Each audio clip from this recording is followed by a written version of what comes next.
Welcome back to Sang everybody. This is Intermediate Scratch, Lesson 4. Let's hop right into it. So first of all, we have our review. Alright, so what do we need to check before making our sprite jump, and how do we make our sprite jump? Okay, feel free to pause the video here, and I'll go over them right now. So, what do we need to check before making our sprite jump? We need to check that our sprite is touching the ground, and the jump key is pressed, right? The jump key could be any key for you. It could be WASD, or one of the arrow keys. Basically any key, right? How do we make our sprite jump? We use loops and add/subtract to our y value. Alright, enemies.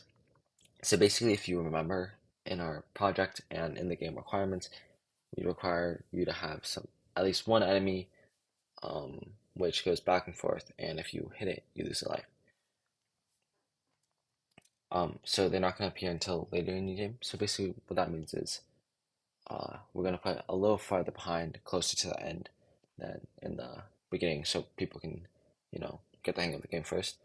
And we're going to set its starting position to be negative, so it's off the screen. And, not at the very beginning. Alright, so how do we make an enemy sprite? So we're going to draw or import an enemy sprite.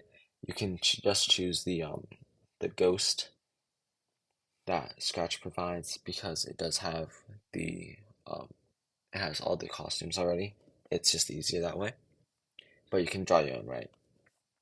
Make sure you give your sprite two costumes, one facing the right and one facing the left for moving backwards and moving forwards and backwards. Alright, so this is an example of code that you could do for an enemy, but there's a pretty big problem with this code. Feel free if you try and find it, right? But I'll give you like 2 seconds.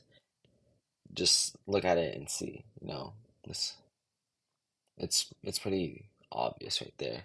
So the problem with it is that it's inefficient and it's just repeating the same code, right? It's ugly. It's just it's the same. It's pretty much the same code over and over and over and over and over again, and it just does not look pretty. It's hard to see what it is. If you have a problem with your code, you have no clue where it could be. It's just it's hard.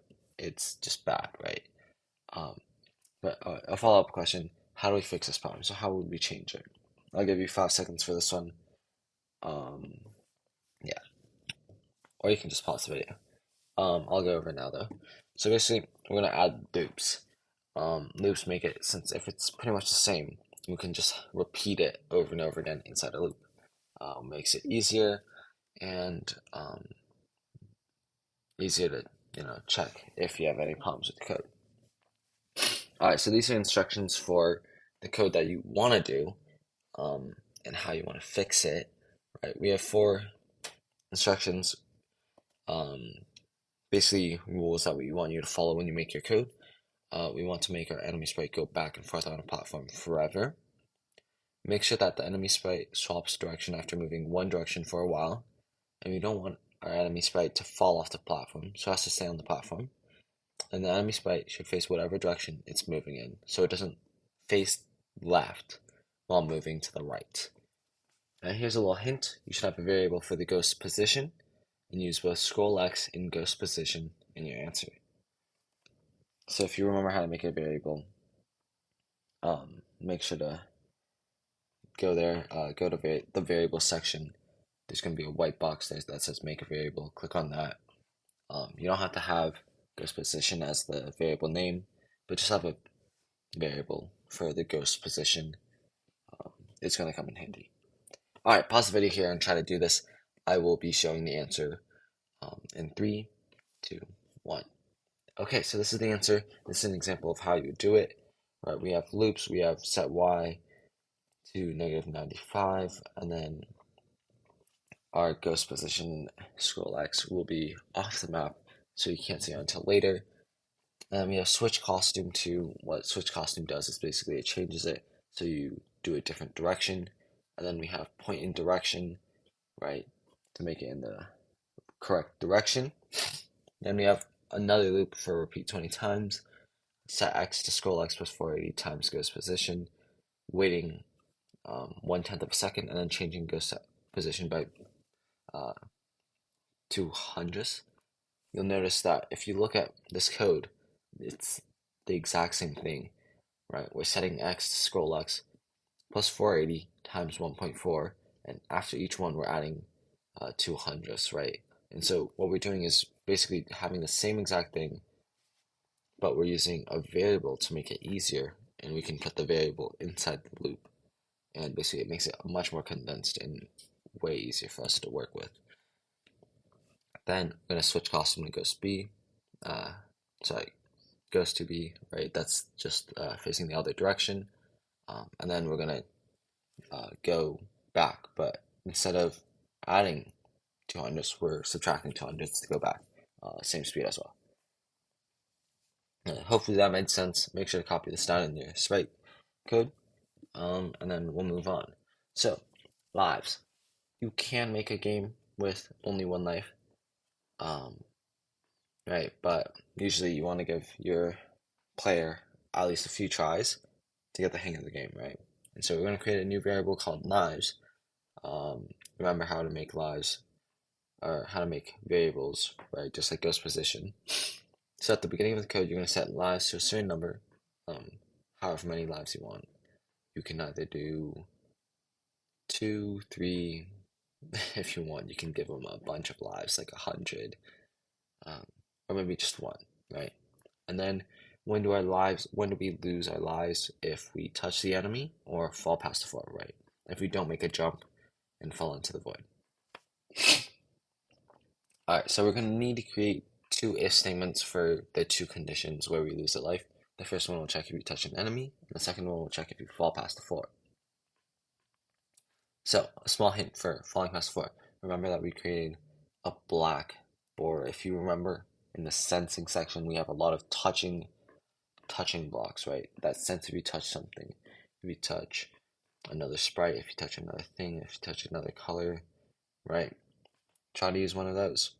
And then also, if your character touches that border, that means they have fallen off the platform. Yeah. Oops, sorry. Um, pause the video here. Sorry about that. Just pretend you did not see that. Pause the video here and do it. And then I'm gonna show the solution again now. So here's the solution. Basically, what we're gonna have is if touching goes to, then go to x negative 185, y 100. So this is basically where you just start, right? You're gonna set scroll x to 0 and change lives by -1. What set scroll x to 0 does is basically it just sets everything back. It resets the entire game, right? And then we're gonna have if touching spirit. Sorry, I don't know why I said spirit. Sprite 4 and touching color black, and go to x negative 185, 100, set scroll x to 0, and subtract 1 from lives. So basically the same thing, right? The inside of the loop. But for this one, the condition is touching sprite 4 and touching color black. Sprite 4 is the border sprite. It might have a different name for you though. It could be like sprite 5 or something. And then black is just the color of the border. Alright, so objectives, right? How do we win this game? You want to make an object to be the end goal. So it could be a flag, a goal. Honestly, you could make it like a trophy cup. Or maybe you could make it a soccer ball if you want to think like Super Mario or something. I forgot what it's called, but it's like a Mario game, right? And basically, there's a big flag, and then you have to jump onto it to win. That's sort of what we're imagining our game is going to be like. So how do you make it so that your character touches the flag, uh, and you win? What happens when lives is equal to 0? Take some time to try and create this code.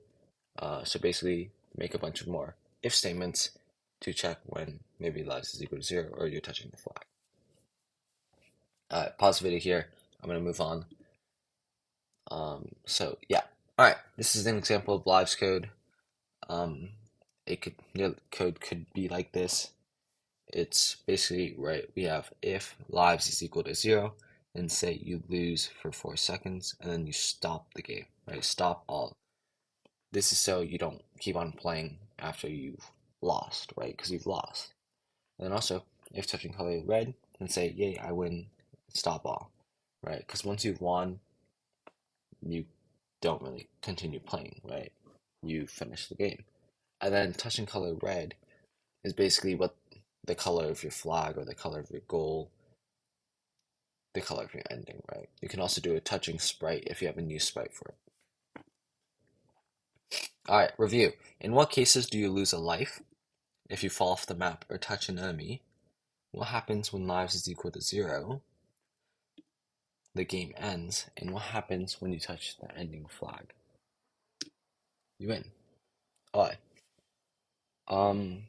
Good job today. If you didn't get any of these, sorry, I went a little fast on that. Make sure to come to office hours. Office hours is 4:15 to 5:15 on Tuesdays and Sundays, where we have a bunch of teachers there to help you, and they're qualified. They know all the stuff. They can help you if you have any problems with the code. If you just want to go ahead, make some new things, right? If you want to make some more enemies, if you want to make your project longer, um, they're there to help you. So thank you for watching today's video, and have a great day.